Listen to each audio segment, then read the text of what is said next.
Hola jóvenes, ¿me escuchan? Sí, profe. Lástima que el sonido pues se haya visto comprometido, se perdió como el primer minuto de la charla. Yo de todas formas grabé y lo voy a colocar en el Classroom por si alguien está pues interesado en ver y escuchar pues los detalles y los comentarios que hizo Mariluz. Ese trabajo que ella presentó, mire que es con datos pues de tipo del área de la salud, ¿cierto? Es crecimiento craneofacial y hace parte pues de un trabajo que yo vengo desarrollando desde hace algunos años con el grupo de labio y paladar hendido del CES. Entonces, en alguno pues de los puntos nos consideramos importante dirigir una tesis con base en los datos que ellos tienen recopilados. Eso es una base pues supremamente valiosa, ¿cierto? Perdón. Es una base supremamente valiosa en el sentido de que corresponde a un seguimiento longitudinal de los más largos que hay en el mundo y el más largo en población de mestizos. Yo creo que alguna vez en alguna de las clases les comenté detalles relacionados con ese estudio. Entonces, yo pues generalmente todos los estudiantes que dirijo, yo soy el director de tesis de maestría de Mariluz, una tesis de profundización, o sea, no es una tesis de investigación, sino de profundización. La diferencia pues es que esta no tiene que someterse a un proceso de defensa de tesis y digamos que es menos exigente en términos de los requerimientos. Pero yo siempre que dirijo tesis, digamos, no que los obligo, sino que invito a los estudiantes a que sometan su trabajo, a que lo sometan a pares académicos. Esa es una buena forma de saber si uno va por buen camino o no. Y además la mirada fresca de otras personas a veces le da a uno luces para resolver problemas. Y además de eso, en esa presentación ella avanzó en su tesis. O sea, ella ahí tiene elementos, tiene muchos más elementos, sino que fue necesario pues acomodarlo a 15 minutos, pero ahí avanzó en su tesis. Entonces, yo quería pues compartir con ustedes y aparte de eso me parecía muy maluco que ella presentara y el director no se hiciera presente. O sea, yo tenía algunas preguntas para ella, pero luego las discuto cuando veamos el video con el ánimo pues de mejorar, pero me parece que hizo una muy buena presentación. Lástima que el sonido pues de nuevo se haya visto comprometido y ustedes no alcanzaron a escuchar pues todos los detalles que hay allí. Estas son ideas que van surgiendo a veces de los cursos que yo dicto y son ideas de aplicación. Y por fin, el líder del grupo de investigación del CES, viendo esos gráficos que ya mostró, ya logró comprender cuál es el poder de este tipo de modelamiento. O sea, estos son unos modelos relativamente nuevos que hacen uso de los trabajos de WAND en relación a modelos de suavizamiento y los articula, Fitzmaurice y Lair los articulan con los modelos lineales mixtos para datos longitudinales. Entonces, finalmente, resulta una estrategia de modelamiento muy efectiva con el agravante, y fue una de las preguntas que hizo uno de los asistentes, que cómo se eligen los nodos en esos spline. Eso es una pregunta para la cual nadie tiene como una respuesta única y, digamos, bastante actividad en esa dirección. Cross-validation es una forma, digamos, de antemano que da una luz de cuántos nodos y dónde deberían ir ubicados. Pero en realidad es un trabajo que es novedoso en el área pues de ortodoncia acá en el país. No lo he visto en lo que he buscado de lo que se ha desarrollado acá. Entonces ha sido una experiencia pues bastante exitosa y Mariluz ha trabajado con, digamos, bastante insistencia, ha trabajado con mucha dedicación el problema Y ahí vamos, ahí vamos. Entonces yo quería pues no dejarla sola a ella en la presentación.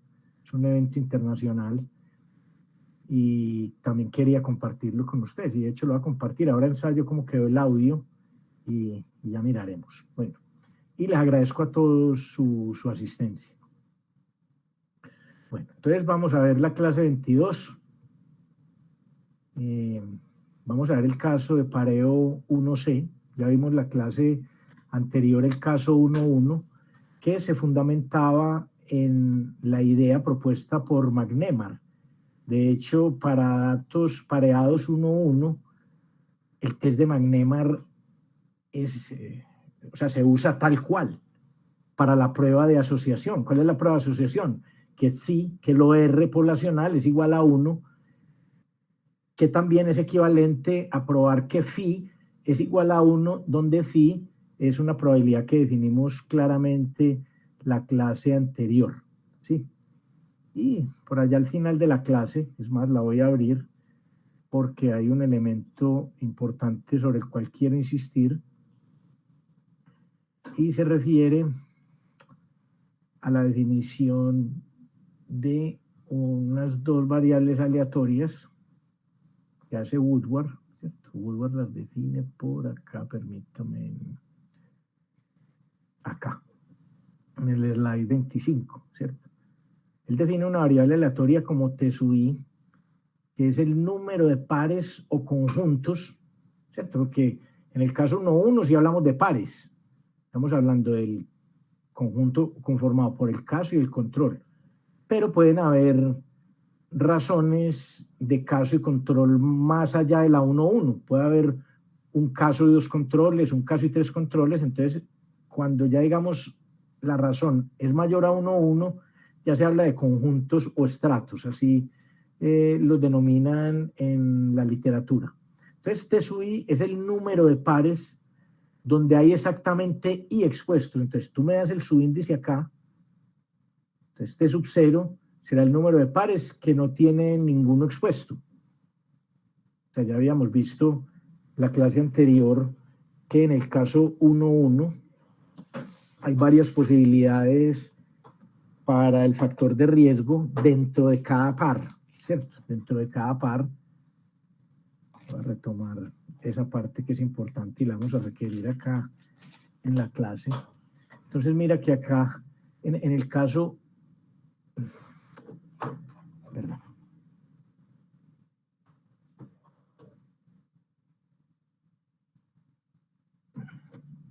En el caso 1.1, las parejitas que se tienen son caso, control.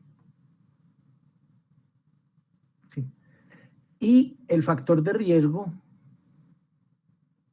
se puede presentar, o hay las siguientes alternativas: que ambos estén expuestos, que ninguno esté expuesto, no sé por qué la tabla hoy está como tan lisa, que uno esté expuesto y el otro no, o que este no esté expuesto y este sí. Entonces, estas dos se llaman concordancias y estas dos se llaman discordancias. Se llaman discordancias. Y vimos que en el test de McNemar, para probar la hipótesis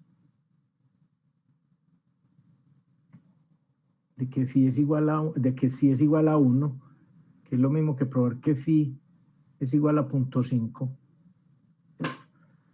solamente se tienen en cuenta las discordancias. Esa era pues como la cuestión. Entonces, si yo ya voy a razones de caso y control mayores, aquí pues considerando por supuesto un factor de riesgo dicótomo, este conjunto de posibilidades para exposición dentro del caso y el control que corresponde al número de concordancias y discordancias va a ser igual a 2 a la C más 1, donde C es el número de controles. Listo. Esto es válido. Válido. para factor de riesgo dicótomo.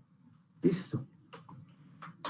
Ese era pues como un aspecto que hay que tener en cuenta, y con mucho detalle demostramos el test de McNemar, basado pues en algunos argumentos de independencia, ¿sí?, que pueden ser plausibles en algunos problemas, en otros pudieran no llegar a hacerlo, entonces estaría uno atascado en este punto, pero vía numérica uno pudiera pues calcular esas probabilidades y por lo tanto una versión digamos aproximada por métodos numéricos del test.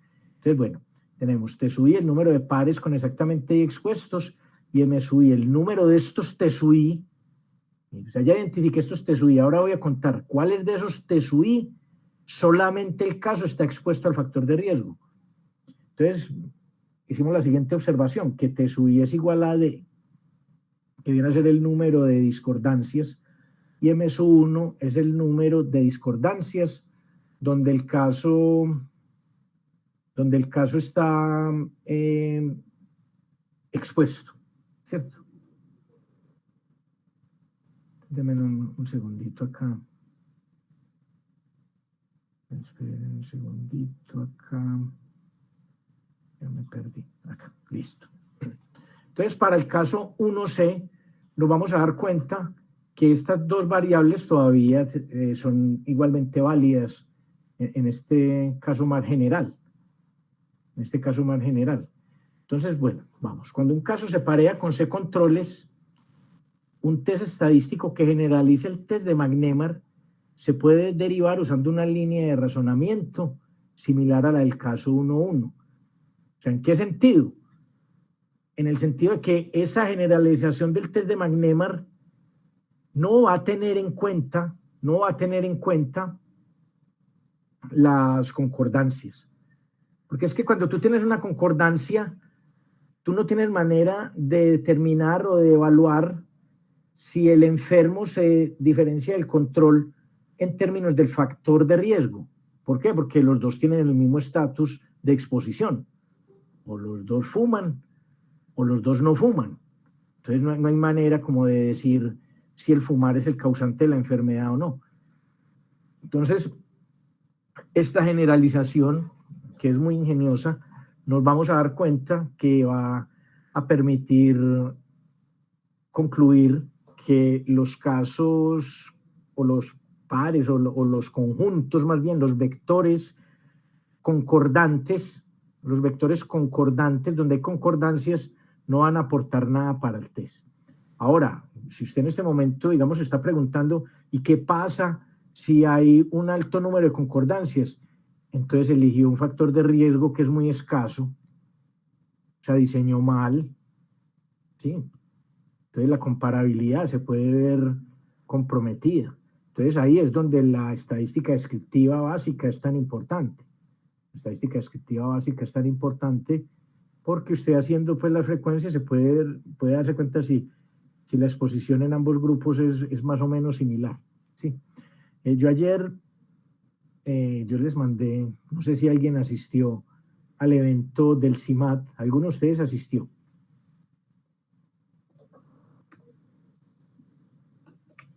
Alejandro, ¿viste? ¿A cuál charla asististe, Alejandro? Profe, la del doctor Cox. Ah, ¿y no fuiste luego a la de Daniel Peña? No, tenía pendientes para el día. Ah, bueno. O sea, yo ayer fue una casualidad, pero grata. Yo iba a dictar la clase del curso de análisis de supervivencia avanzada, donde se discute pues mucho material del doctor David Cox, el famoso David Cox. Es el concepto del estadístico vivo más importante del planeta en este momento, ¿sí? Él fue el que inventó el modelo de Cox por allá en el 72, trabajó de la mano de Efron y, o sea, la hoja de vida, Alejandro la vio pues cuando le hicieron la introducción en el CIMAT, es una cuestión impresionante.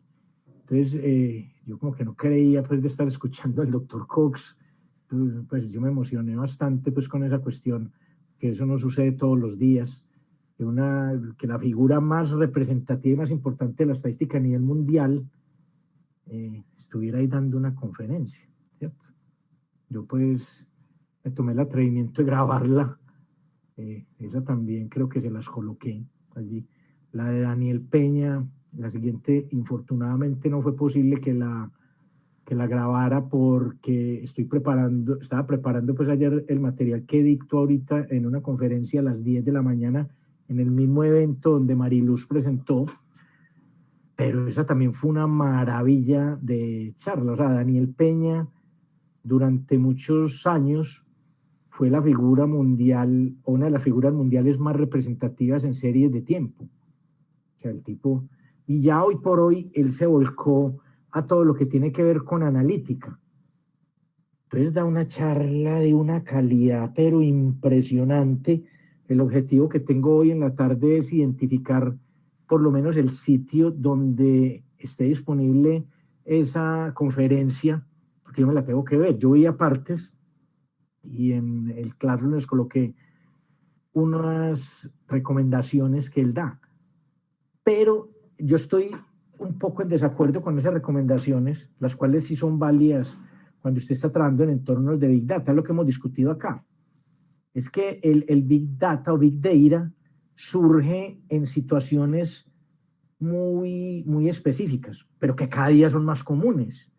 Es que, digamos, usted tiene su celular y usted para donde se mueve, en alguna parte esa información está quedando recolectada. Entonces, alguien en algún servidor tiene todas las rutas que usted frecuenta, cuántas veces llama, qué sitios visita por internet. Entonces, la cantidad, el volumen de datos que se genera a ese nivel es una cosa impresionante. O sea, son unos números que desbordan, pues, como la imaginación se puede llegar a decir. Sí. Entonces, la cuestión es que la estadística clásica en esos entornos todavía puede ser útil, pero hay que adaptarla. Entonces, el doctor Cox hablaba de ese aspecto. Él decía, el reto que se tiene para las comunidades científicas, incluyendo y especialmente la estadística, es ver cómo medir la precisión en entornos de Big Data, aparte pues de otros planteamientos muy profundos y muy retadores que el doctor Cox dijo ayer, ¿cierto? Entonces, mire que de todas formas uno no puede llegar y quedar como con el mensaje de que la estadística pues ya hay que enterrarla y ya. No, porque es que no todo es Big Data. Usted con toda seguridad futuro va a trabajar en muchas empresas donde no necesitan Big Data. Estamos en un laboratorio y muchas otras partes. Son entornos donde usted puede aplicar tranquilamente todo lo que la estadística clásica ofrece. Ahora bien, el mundo está moviendo para allá, el Internet de las cosas. Todo lo que les acabo de decir es un ejemplo claro de que la recopilación de datos de alto volumen es una realidad. Y entonces hay que trabajar para aprender esas cosas. Entonces, el doctor Daniel Peña tiene pues unos comentarios y unas cosas súper importantes y súper válidas. Él dice que no vale la pena detenernos a gastar mucha energía en problemas en estadística que están muy viejos, sino que es mejor arriesgarnos con respuestas para problemas nuevos, así no sean respuestas completas, si sean respuestas parciales a las preguntas de hoy por hoy. Es un planteamiento bien, bien interesante. Es una invitación a decir, vamos a hacer investigación de ahí en adelante. Y más tarde en ese mismo evento, hoy en este momento están algunos conferencistas pues de primer nivel allí también en el CIMAT. De pronto después de clase pueden ir a mirarlo en Facebook, colocan CIMAT, amigos del CIMAT, y ahí lo pueden ver, ¿cierto? Entonces, después habló un señor Vijay Nair, que habló de modelos de Machine Learning. Entonces, la forma que están integrando los modelos clásicos de estadística tradicionales con redes neuronales, uno de queda boquiabierto. Uno dice, Dios mío, pues, qué imaginación, o sea, qué riesgo se corre ahí tan grande, pero finalmente salen cosas muy interesantes. O sea, ese ciclo de charlas yo lo tengo que ubicar, yo estoy seguro, yo tengo algunos amigos en el CIMAT que me pueden dar esos links.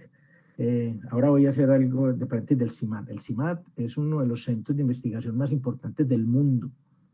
Del mundo. El director del CIMAD ayer, antes de que hablara el doctor Cox, de una charla como de la composición de infraestructura, la composición de estudiantes, de investigadores, las posibilidades de becas en el CIMAD.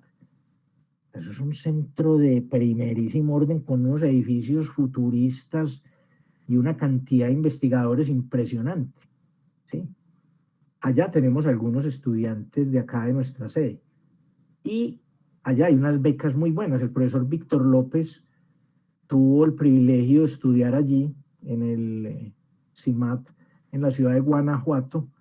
Entonces es, digamos, un centro de excelencia muy orientado a la parte teórica y yo sé que el CIMAD en los años venideros va a resolver problemas muy importantes a nivel teórico de todas las cuestiones y retos de analítica.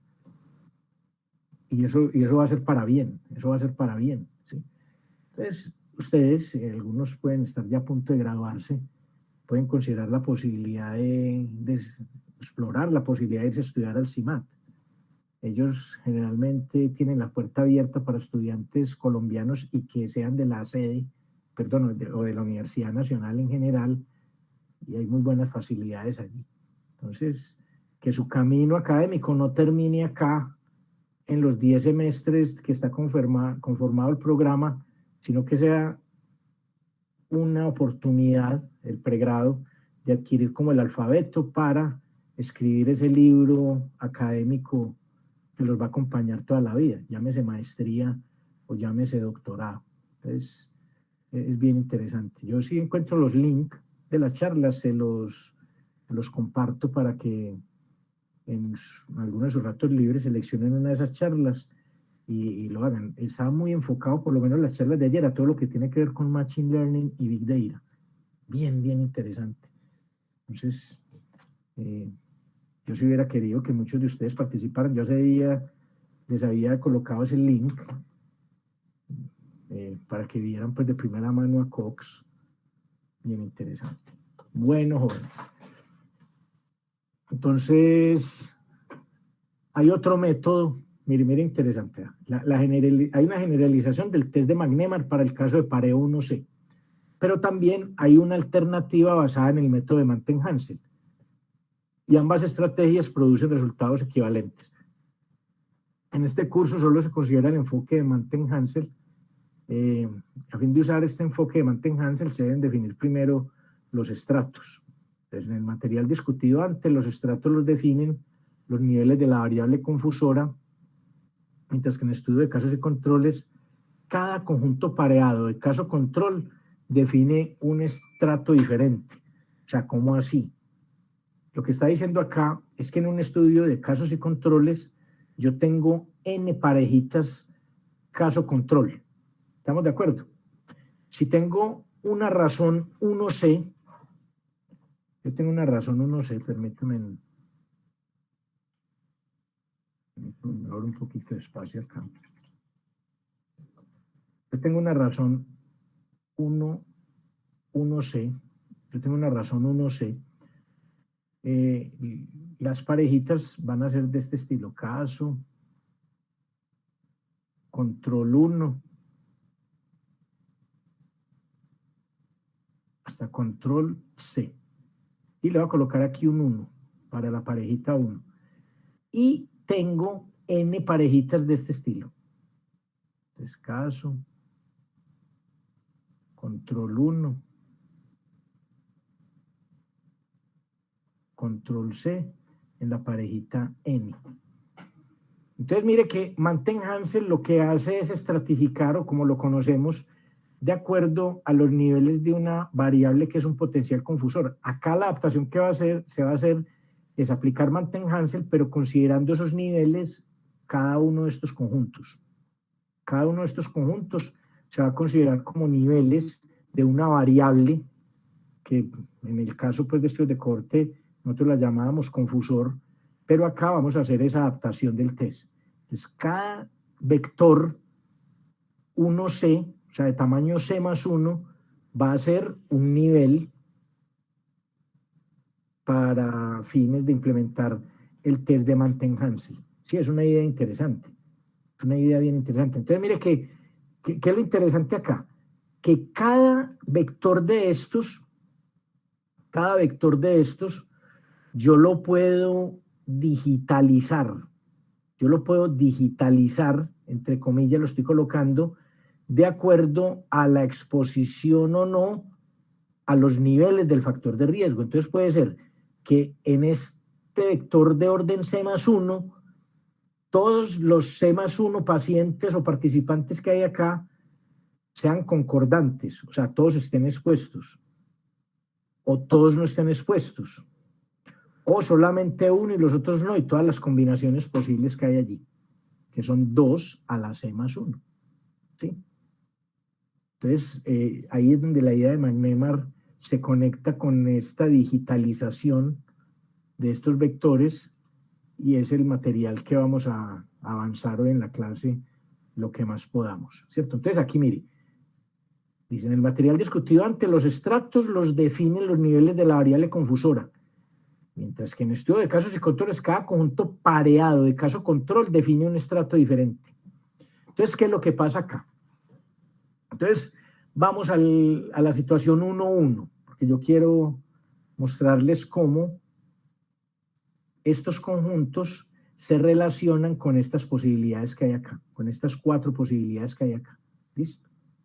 Ese es el espíritu de esta exposición detallada que les voy a dar acá, ¿cierto?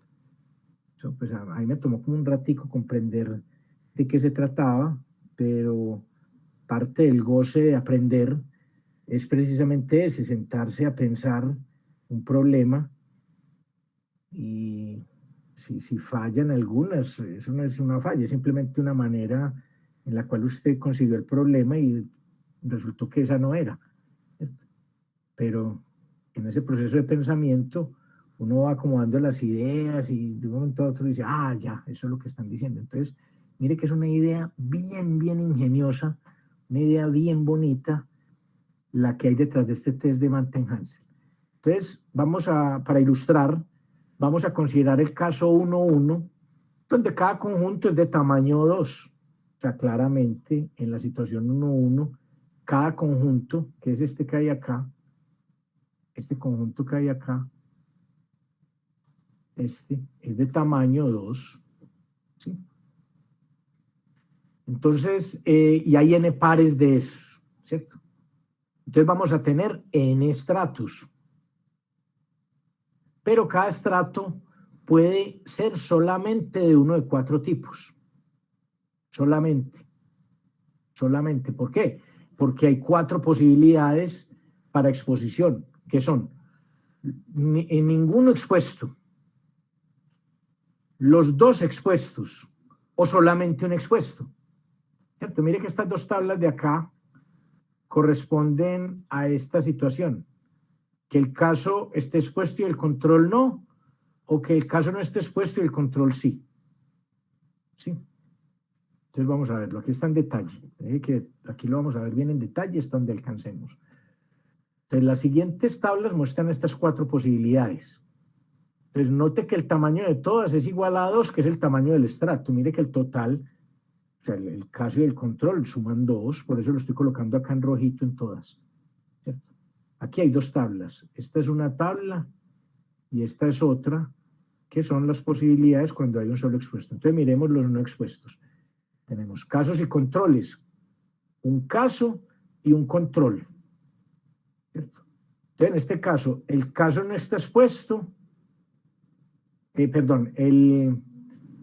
caso no está expuesto, o sea, hay uno, y el control no está expuesto. Y ninguno de los 2 está expuesto. ¿El caso está expuesto? No. ¿Cierto? Entonces es un 0 acá. ¿El caso está no expuesto? Sí. Entonces ese caso está expuesto. Entonces mire esta tablita. Entonces da 2. Ahora veamos las posibilidades para un expuesto. Entonces tenemos, puede ser que el caso esté expuesto y el control no. O el caso no esté expuesto y el control sí. Entonces, cuando tenemos la situación 1-0, donde el caso está expuesto y el control no, si el caso está expuesto, entonces no puede estar no expuesto. Y si el control no está expuesto, es porque están, o sea, si el control es negativo con respecto a exposición, es porque no está expuesto. ¿Se da cuenta? Entonces, mire que estos totales acá siempre corresponden al número de casos y de controles que uno observe. ¿Sí? Y este total se va a referir al tamaño del vector, que es 2. Y la otra posibilidad es que el caso no esté expuesto y el control sí. Entonces, para que sumen esta columna 1, dado un 0 acá, tiene que ser que este es 1. Y para que esta columna sume 1 acá, y aquí es un 1, tiene que ser que esté 0. Y el caso de 2 expuestos es que tanto el caso como el control están expuestos. Entonces, si ambos están expuestos para que esta columna de 1 y esta también, este tiene que ser 0. Entonces tenemos una tabla, 2, 3 y 4. Mire que si usted considera un caso más general de 1C, entonces en cada estrato habrá 8 posibilidades, ¿cierto? Pero aquí mire que esto es importante, cada estrato puede ser solamente de uno de 4 tipos. ¿Por qué? Porque estamos en la situación 1-1. Entonces hay 2 a la 2 posibilidades, que es 2 a la C más 1. Si yo coloco la razón 1-2, entonces vamos a tener 8 posibilidades. Si coloco 1-3, es 2 a la 4, entonces va creciendo rápidamente. La buena noticia es que uno no tiene pues que considerar, por ejemplo, razones 1-40, porque ya numéricamente se mete una encartada hasta miedosa con 2 a la 41, ¿sí o no? ¿Por qué? Porque ya vemos que ir más allá de 4 controles no representa una ganancia significativa en comparación, por ejemplo, a 12 controles. Entonces, bueno, queda claro esto que acabamos de ver acá. O sea, esto es con respecto al factor de exposición, mire. Y esto está sucediendo en cada estrato. Entonces, mire, te recuerda el test de Cochran-Manton-Hansel. O sea, cada una de estas tablitas se pueden ver como tablitas de este estilo. Interesante, ¿no? Es bien interesante. Entonces, en este se consideran tablas 2x2. En el test de Cochran-Manton-Hansel lo que quiero ver es cómo vamos, o sea, ya aquí logramos articular cada conjunto de caso y control con estos vectores digitales, con estas posibilidades que hay acá. Eso fue lo que hicimos ahí. Pero es dentro de cada estrato. O sea, esto que hicimos acá es válido para cualquiera de estos vectores. ¿Sí? Ahora, esa información que tenemos acá la vamos a articular con el test de Cochran-Manton-Hansel, que es el que ya tenemos familiaridad porque lo hemos trabajado pues con mucha insistencia en las tareas que hemos asignado. Entonces, mire, aquí tenemos factor de riesgo, expuestos y no expuestos, estatus de la enfermedad, enfermo y no enfermo. Factor de riesgo, expuesto y no expuesto, estatus de la enfermedad, enfermo y no enfermo. O sea, tiene por lo menos la misma estructura acá. ¿Sí? Pues tenemos A sub I, B sub I, C sub I, D sub I respectivamente. Por ejemplo, A sub I es el número de enfermos expuestos. En este caso, el número de enfermos expuestos será 0. El número de enfermos no expuestos será 1. El número de no enfermos expuestos será 0. Y el número de no enfermos no expuestos será 1. Si uno pues fuera a considerarlo acá. Entonces, estos totales, digamos, en esta tabla de sub I es 1. Es el número de enfermos en ese estrato. No hay sino un caso. Y de sub I barra es el número de no enfermos, que en este caso es 1. Porque estamos considerando un caso y solamente un control. Y N sub I va a ser igual a 2. Entonces, cuando los totales de fila y columna son fijos, el conocimiento de cualquier celda en esta tabla automáticamente fija las otras 3 celdas. Por lo que el test de no asociación se puede basar en los valores del extremo superior izquierdo de cada tabla, o sea, en A sub i, en esta variable aleatoria. Lo mismo que hemos hecho con el test de Fisher y lo mismo que hemos hecho con el test de Mantegn-Hansel. Sí, mire, compara esta tabla, o sea, reemplaza esta tabla por cualquiera de estas que hay acá. Entonces, automáticamente usted debe identificar A sub i, B sub i, C sub i, D sub i, D sub i mayúscula, D sub i mayúscula barra, E sub i mayúscula y E sub i mayúscula barra. Sí, aquí pues la barra no se alcanza a ver bien, pero uno de esos es los no expuestos que son E sub i barra, y no que la barra aquí quedó encima de esta rayita.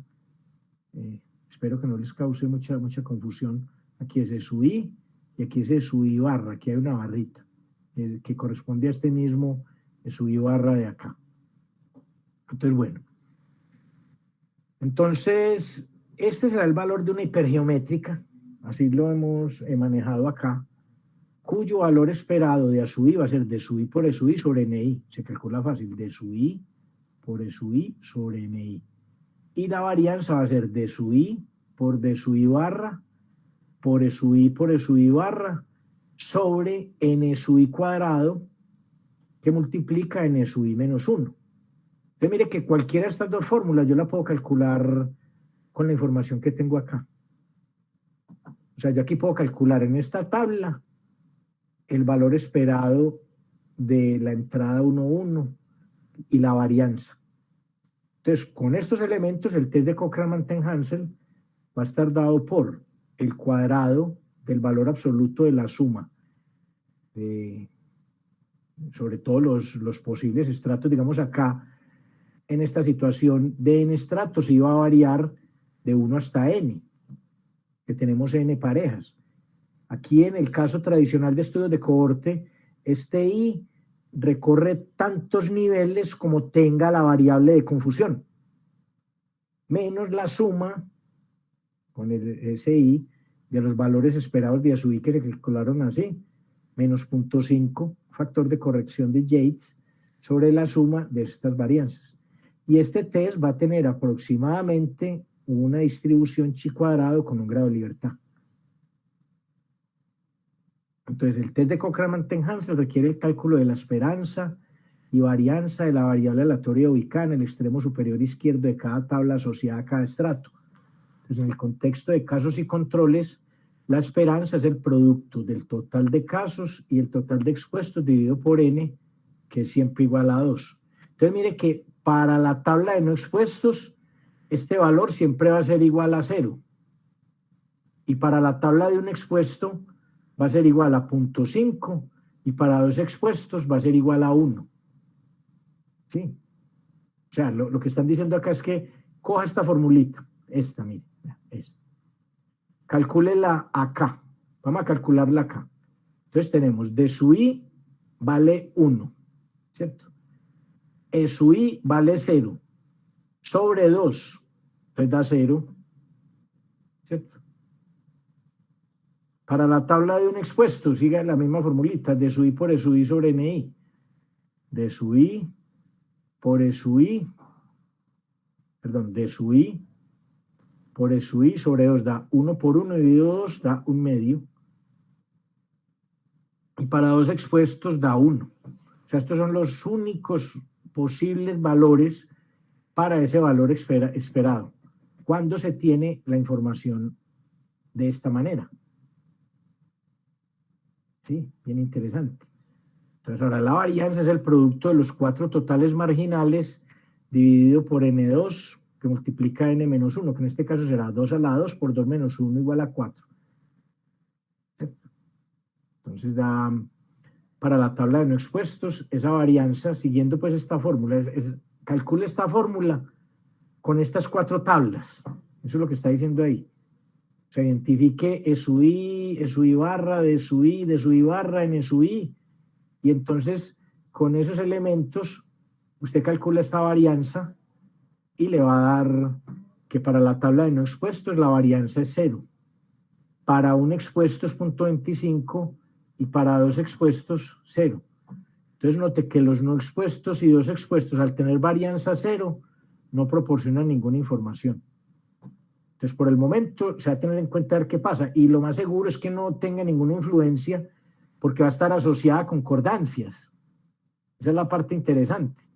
O sea, donde hay concordancias, yo ahí no tengo absolutamente nada de información relevante en términos de discernir si el factor de exposición tiene alguna asociación con la enfermedad o no. Entonces, a fin de calcular el estadístico de Cochran-Mantel-Hansel, se necesita sumar los elementos en el extremo superior izquierdo de cada tabla que conforman el conjunto completo de datos, así como sumar las medias de las varianzas. Al menos un segundito, yo tomo agua.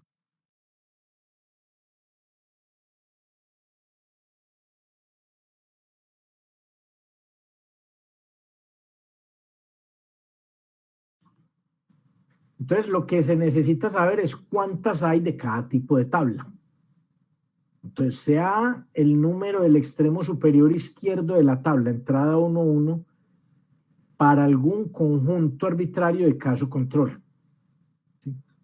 Entonces, también sea T sub I, el número de conjuntos con I expuestos, y M sub I, el número de los T sub I en los cuales el caso está expuesto, las mismas variables aleatorias que tenemos acá. ¿Sí? Mire que esa la habíamos definido en la clase anterior y logramos ver que había una correspondencia exacta entre esas variables y los elementos del test de McNemar. Acá estamos tomando prestadas esas variables y las vamos a usar con el test de Mantel-Hansel. ¿Sí? Entonces, de acuerdo a las tablas anteriores y usando esta notación, solo se pueden definir T sub 0, T sub 1 y T sub 2. Entonces, la tabla para no expuestos tiene T sub 0 ocurrencias. Y en este caso M0 es 0 porque el caso no está expuesto. Las tablas para un expuesto tendrán M1 ocurrencias, la primera, y T sub 1 menos M1 ocurrencias, que es la segunda. Entonces, note que la suma de estas dos es igual a T sub 1, número de conjuntos con un expuestos. Y la tabla para dos expuestos tiene T sub 2 ocurrencias. Y M2 es igual a T sub 2, porque en ambas situaciones, o sea, el caso está expuesto. Entonces, además, la tabla para no expuestos tiene A igual a 0, la primera tabla de un expuesto A igual a 1, y la segunda tabla para un expuesto A igual a 0, y la tabla para dos expuestos tiene A igual a 1.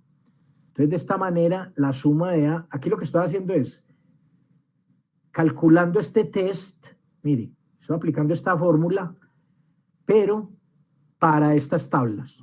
Eso es, digamos, el resumen de lo que estoy haciendo acá. Entonces tenemos T sub 0 por 0, más M sub 1 por 1, más T sub 1 menos M1 por 0, más T sub 2 por 1 igual a M1 más T sub 2. Entonces, usando E, el valor esperado, y la varianza, para denotar las respectivas esperanzas y varianzas, vamos a tener que la suma de los valores esperados va a tener esta forma, 0.5 por T sub 1 más T sub 2, y la suma de las varianzas va a ser 0.25 por T sub 1. Mire que estos valores hay que calcularlos y van a depender ¿de qué? Van a depender de cuántos estratos yo tenga. Porque yo sobre eso no tengo control cuando ya me llegan con los datos. A mí me llegaron con los datos y me dijeron, sí, tengo estas 277 parejitas de caso y control. Entonces yo lo que tengo que hacer es contar cuántas de ellas corresponden a T sub 1, o sea, cuántas tienen, de acuerdo pues a la manera en que lo estamos definiendo acá, cuántas de ellas tienen exactamente ningún expuesto, cuántas de todas ellas tienen un expuesto, cuántas dos, y así sucesivamente. O sea, es un ejercicio de conteo. Perdón, que uno puede hacer pues de varias formas utilizando el PROFREC o el table del R para hacer esos conteos y de esa manera identificar estas variables. Entonces, por eso es que estas cantidades quedan en función de M1 y T sub 1. Mire que en el ejemplo de esta clase, en este ejemplo, nosotros, a través pues, del PROFREC, mire que tenemos aquí la información cruda. O sea, teníamos un caso y un control, un caso y un control, un caso y un control.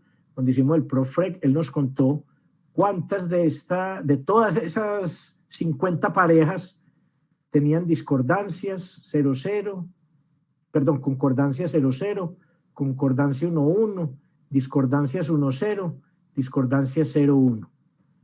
¿Sí o no? Es un PROFREC. Entonces yo aquí ya identifico TSU1 y M1. Digamos, ¿cuántas tienen de todas las parejas donde ninguno está expuesto, que viene a ser 27? ¿Cuántas de esas 27 tienen el control expuesto? Pues no hay ninguna, ¿cierto?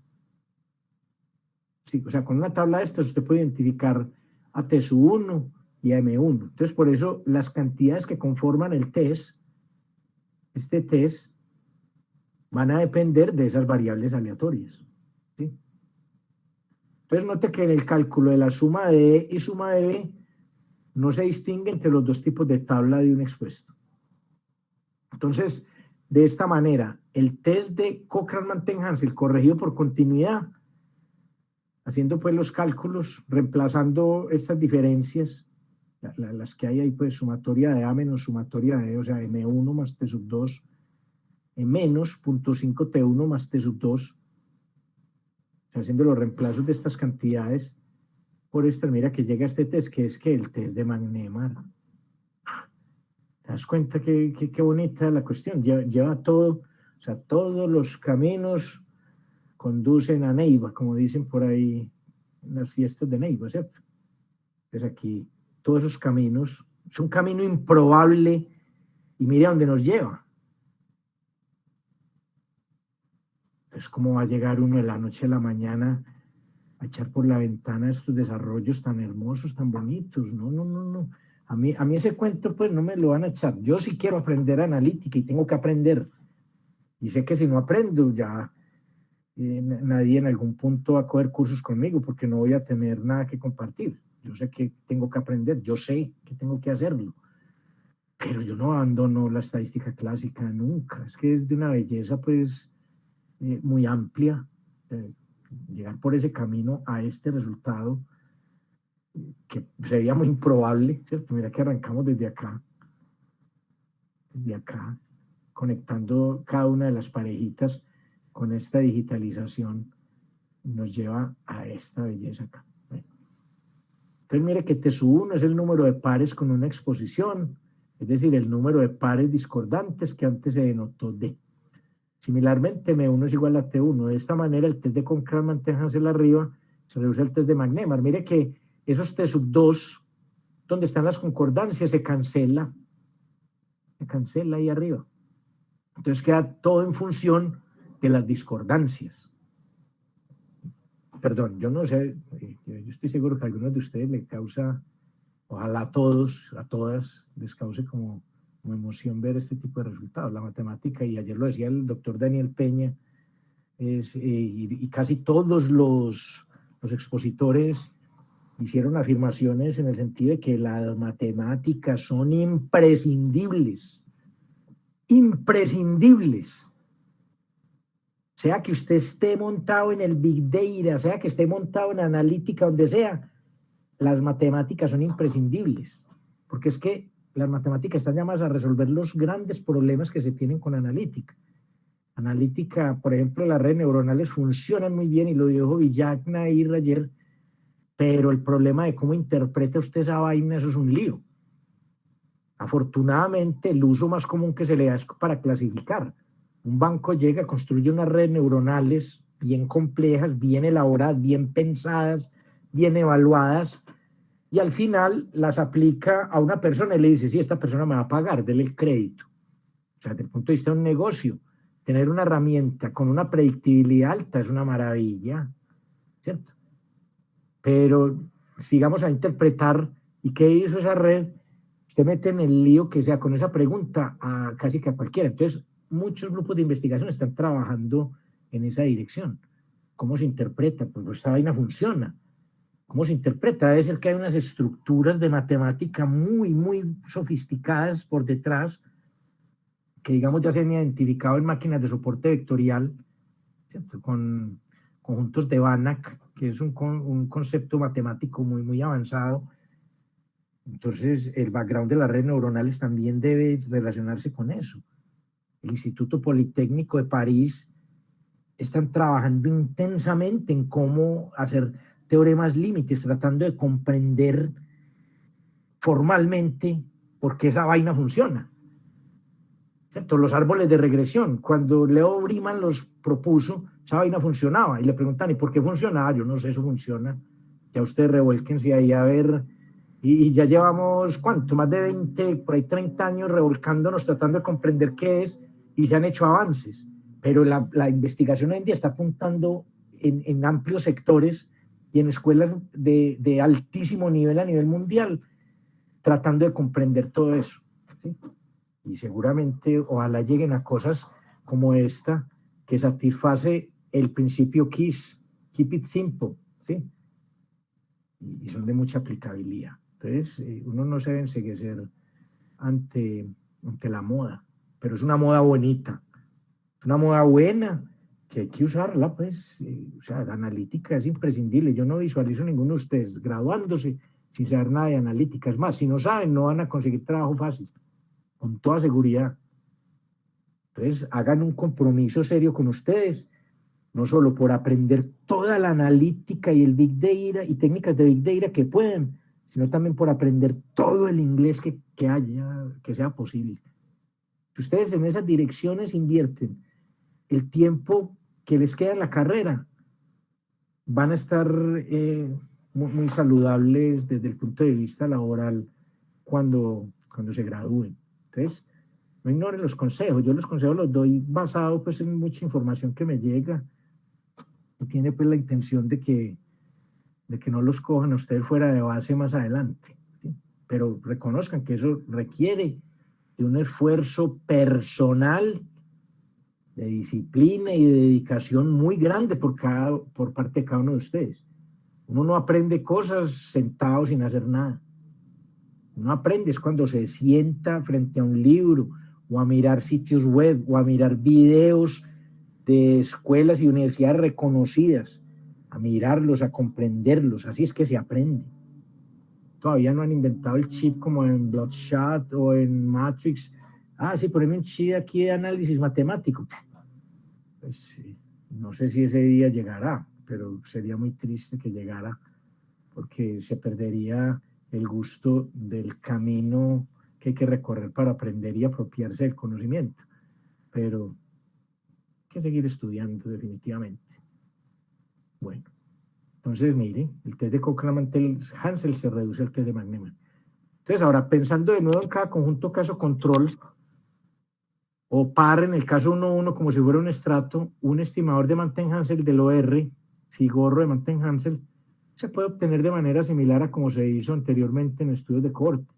En este caso hay una simplificación en el sentido de que n es igual a 2 en cada estrato, y el OR resulta entonces ser la suma de los productos de las diagonales en cada tabla 2×2 de cada estrato, dividida por la suma de los productos de los elementos fuera de la diagonal. O sea, usted puede calcular un OR en cada una de estas tablas, ¿cierto? Algunas van a tener problema con el denominador, pero esas seguramente son las que están asociadas a las concordancias. Entonces no va a ser necesario calcularlas. Entonces, eso. Entonces vamos a estar ahí. Entonces estos productos de la diagonal, considerando las 4 tablas posibles, son respectivamente 0×1, 1×1, 0×0 y 1×0. Entonces el numerador de Figorro de Mantel-Hansel va a ser M1. Y para los elementos fuera de la diagonal, los productos son 0×1, 0×0, 1×1 y 1×0, que definen el denominador de este OR. Entonces, haciendo estos cálculos que hay allí, el estimador va a ser M1 sobre T1 menos M1. De nuevo, depende únicamente de las discordancias. Entonces, digamos, si usted utiliza los datos en SAS, por ejemplo acá, y le pide el OR, como él tradicionalmente lo saca, no le va a concordar con este.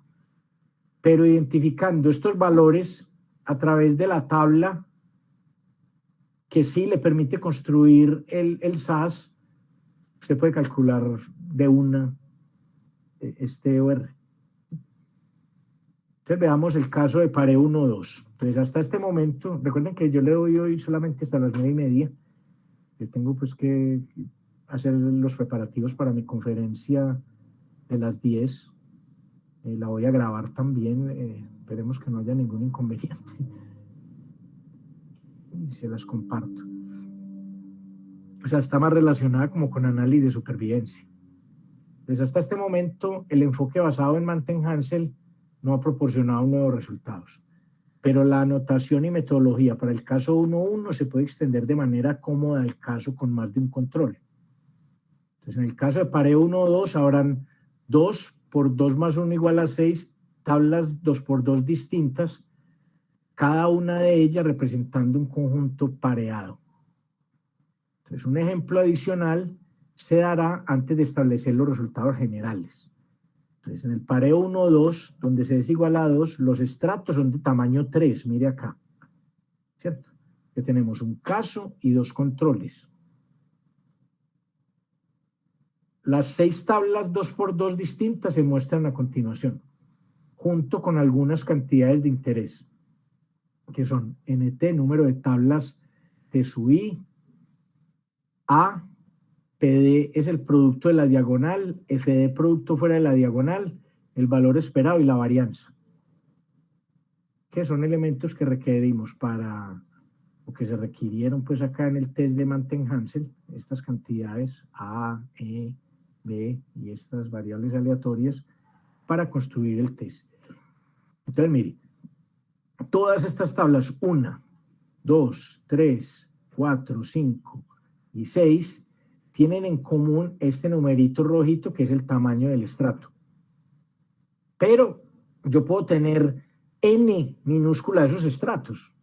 Puedo tener 10.000 de esos estratos. Lo que estoy diciendo es que cada uno de esos estratos yo lo puedo representar de una y solo una de estas 6 posibilidades, de acuerdo al estatus de exposición. Entonces puede que en un conjunto de tamaño 3 ninguno esté expuesto, o sea, los 3 son ceros. Que solamente haya un expuesto, que hayan 2 expuestos o 3 expuestos, si no hay más posibilidades, no hay más posibilidades. Entonces miremos el caso de no expuestos. Entonces mire que, escúchame un segundo.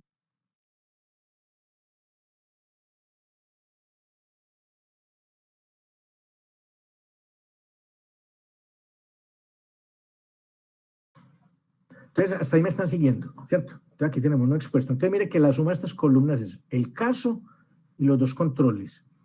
Entonces, si el caso no está expuesto y ninguno de los controles, es porque hay un caso no expuesto y los 2 controles están no expuestos. Entonces, en este caso, T sub 0 es el NT, viene a ser número de tablas con 0 expuestos, que yo no sé cuántas hay. Lo que sí puedo pensar yo es que de los 100, de esos 100 vectores de orden 3, hay T sub 0, donde hay 0 expuestos, que pudiera ser 0, ¿sí o no? Que pudiera ser 0, o pudieran ser todas, y todas no tienen ninguno no expuesto, entonces ya hay pues hay que el minuto de silencio para esos datos, ¿cierto? Ahí no hay nada que hacer. Pero este NT lo va a llamar T sub 0. A es igual a 0, que es esta entrada de acá. PD, producto de la diagonal, 0 por 2, 0. Producto fuera de la diagonal, 0 por 1, 0. El valor esperado es 1 por 0 dividido 3, da 0. Y la varianza es 1 por 2 por 0 por 3 dividido 3 a la 2 por 2. Siguiendo la fórmula anterior, da 0. Que ahí hay concordancia. Entonces mira que en términos de valor esperado de varianza no aporta pues básicamente nada. El caso de un expuesto. Entonces tenemos, si hay un caso, puede ser que el caso esté expuesto o uno de los controles. Solamente uno de los 2 controles. ¿Sí? Entonces se da estas 2 posibilidades. Hay un expuesto. Si hay un expuesto, estoy contando solamente un expuesto, es porque los 2 controles no están. Y acá puede ser que el caso esté expuesto y exactamente uno de los controles. Descalculando estas cantidades, te dan los valores pues, que hay acá, y los valores esperados son 1/3 y 2/9. Lo mismo para 2 expuestos. Aquí están pues las posibilidades para 2 expuestos.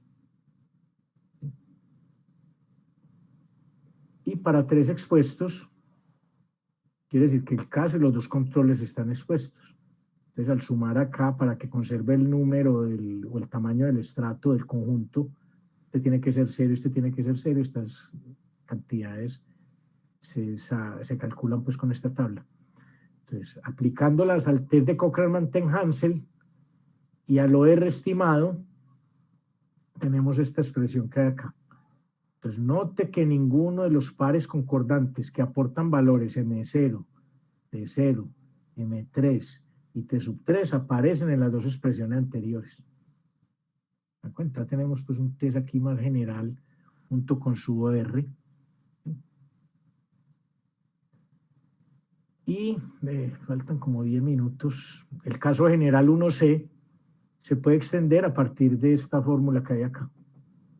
Aquí pues ya no lo hago así en detalle, sino que los resultados para este caso general se obtienen usando un razonamiento similar al usado en los 2 casos anteriores, que con toda seguridad, si uno se siente es capaz de hacerlo, con toda seguridad, pues siguiendo esta misma línea de razonamiento, sino que es un ejercicio de contar. Mire que es contar, sino que si ya aumento este valor rojito que hay acá a un caso general C,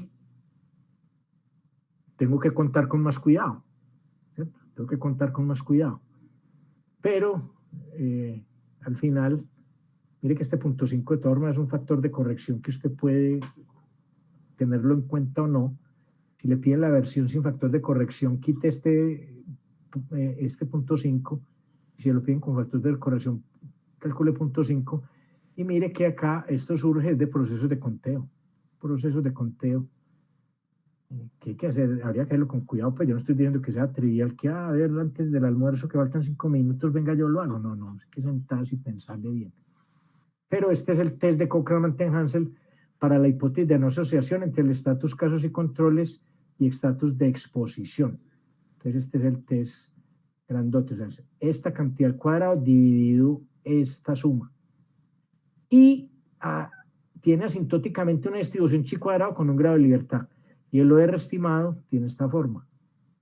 Ahí pues uno pensaría que la forma más práctica es programarlo, ¿cierto?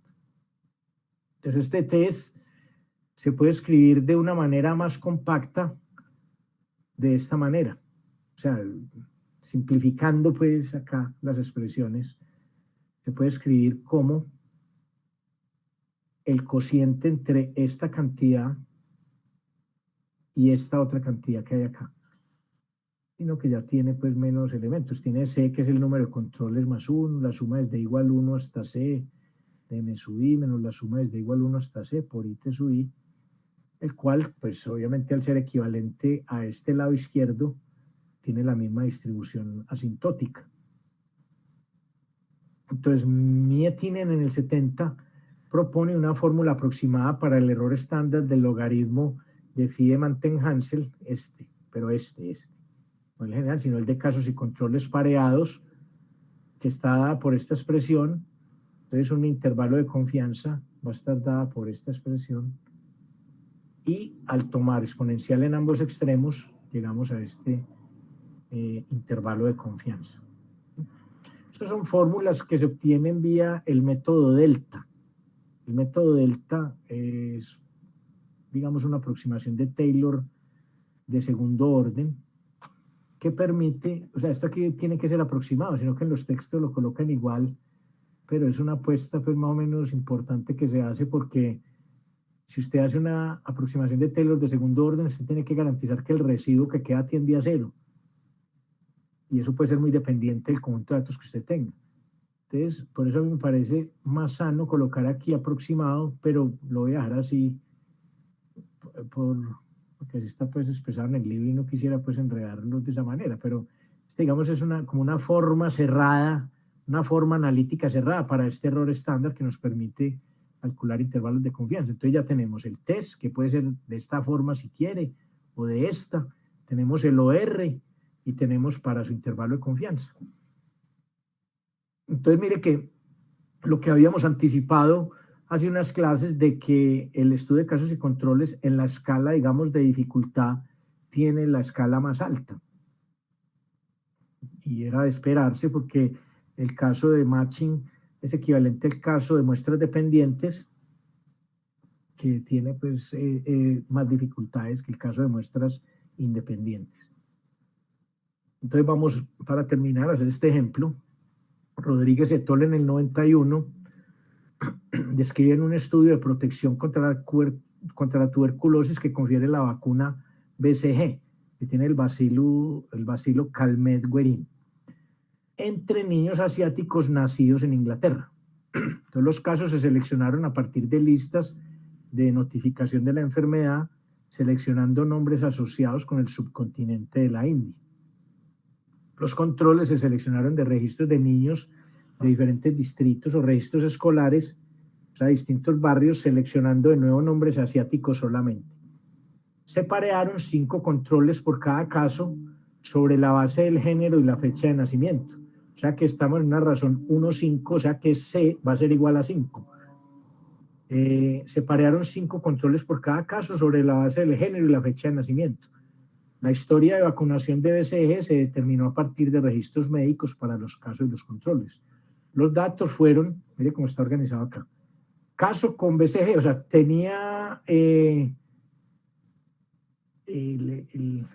bacilo Calmette-Guerin a través pues, de la prueba que se hace. Entonces, sí o no. Entonces, mira acá esta tabla. Entonces tiene 0, o sea, que no los distraiga el hecho de que esto está muy largo aquí. Número de controles con BCG. Aquí debería haber colocado un multicolumn para que quedara el 0 al ladito de este 1, pero este es 0, 1, 2, 3, 4, 5. ¿Sí? Entonces, dentro de cada estrato que es de tamaño 6, dentro de cada estrato que es de tamaño 6, puede que todos no estén expuestos o todos estén expuestos o haya, digamos, alguna de estas combinaciones que hay acá. Entonces, ya enseguida explico estos datos acá. Entonces, la historia de vacunación BCG se determinó a partir de registros médicos. Para los casos y los controles, los datos fueron los que acá. Entonces, aquí está el factor de riesgo, ¿sí o no? Entonces, número de controles con BCG, 0, 1, 2, 3, 4 y 5. Entonces, por ejemplo, mire acá este 3. Aparecen 3 conjuntos donde, porque mira que esta columna es caso con BCG, el caso. ¿Por qué pensar en el caso? Porque mira que las variables MI corresponde al número de las T sub I donde el caso está expuesto. Entonces mire que este 3 que hay rojito acá quiere decir que hay 3 conjuntos de todo este total de conjuntos que son 111, ¿cierto? Hay 3 conjuntos donde el caso está expuesto y 3 controles están expuestos. ¿Cierto? Porque mira que esta tabla aquí es número de controles con BCG. Puede que ninguno o todos los 5. Y este es número de si el caso tiene o no, porque no hay sino un caso. Entonces, este 3 quiere decir que hay 3, mire este 3 de acá, hay 3 controles con BCG y 3 casos, ¿sí? Entonces, en azul, que es este que hay acá, aparecen 7 conjuntos en los cuales el caso no está expuesto y 4 controles están expuestos, ¿sí? Así se lee pues esa tabla. Entonces, en ese orden de ideas, 27, quiere decir que hay 27 conjuntos en los cuales el caso está expuesto y los 5 controles están expuestos. Entonces, de nuevo, hay 3 conjuntos donde el caso está expuesto y 3 controles están expuestos. Es decir, hay 4 expuestos, que son los 3 controles y el caso. Hay 7 conjuntos en los cuales el caso no está expuesto y 4 controles están expuestos. Entonces, también hay 4 expuestos. Esto quiere decir que hay 10 conjuntos con 4 expuestos, de los cuales 3 tienen el caso expuesto. Entonces, usando la notación que se está usando, es decir, I número de expuestos, T sub I total de conjuntos con I expuestos, y M sub I número de los T sub I en los cuales el caso está expuesto, la información de la tabla anterior se puede reescribir de esta manera. O sea, aquí estoy resaltando pues este 10 de acá. Entonces, en la fila 4 aparecen los 10 conjuntos con 4 expuestos, de los cuales 3 tienen el caso expuesto. Que sería la suma de estos dos. Si te das cuenta, esta tabla, tú la llenas mirando estas diagonales. Por ejemplo, 5 más 11, 16. De ahí sale este 16. 1 más 5, sale este 6 de acá. 3 más 7, de ahí salió este 10. 20 más 5, 25. ¿Se da cuenta? Si la tabla usted con el Profreg la organiza de esta manera, llenar la primera columna de esta tabla no tiene ningún inconveniente. Perdón, la tercera columna. Porque es que mira que este I viene a ser el número de conjuntos con I expuestos. Mire que yo aquí hubiera colocado, aquí falta el 0. Pero yo ¿para qué lo coloco? Si sé que ese en el test no me va a aportar nada, pero si usted quiere, cuando esté estudiando, coloque I igual 0, 1, 2, 3, 4, 5, que son los posibles valores. Ahí no me colocó porque pues, no, al final ese test no va a aportar nada. Que ahí habrá otros donde seguramente corresponden a concordancias y tampoco se van a necesitar. Entonces mire que lo que se está haciendo acá son estos cálculos indicados en la primera fila. Eso me genera cada uno de esos números y esos valores, ¿dónde aparecen? Aparecen en estas fórmulas de acá. O sea, estoy básicamente trabajando con esta fórmula simplificada. Entonces ya teniendo ahí la información, calculo los totales, ¿cierto? Acá pues más adelante lo hago. Y el test da 4.93, que es mayor a 3.8415. Entonces se concluye que hay una asociación significativa entre el estatus de casos de controles y estatus de exposición. Se calcula el OR y el intervalo de confianza. Pero entonces, por la restricción del tiempo, ahí yo creo pues que alcancé a explicar esta tabla. La clase siguiente arranco desde el slide 20. ¿Listo? Para poder pues estar un poquito tranquilo enseguida con mi presentación. Entonces, preguntas, no tengo tiempo ahora de responder, pero si tienen alguna, cuando publique el horario de atención o me manden un correo y tratamos de encontrar un punto donde nos encontremos, un espacio donde nos encontremos. Entonces les deseo a todos, les deseo a todas un feliz día y seguimos en contacto. Listo. Chao y muchas gracias por sus buenos deseos. Que estén muy bien. Chao. Voy a dejar de grabar.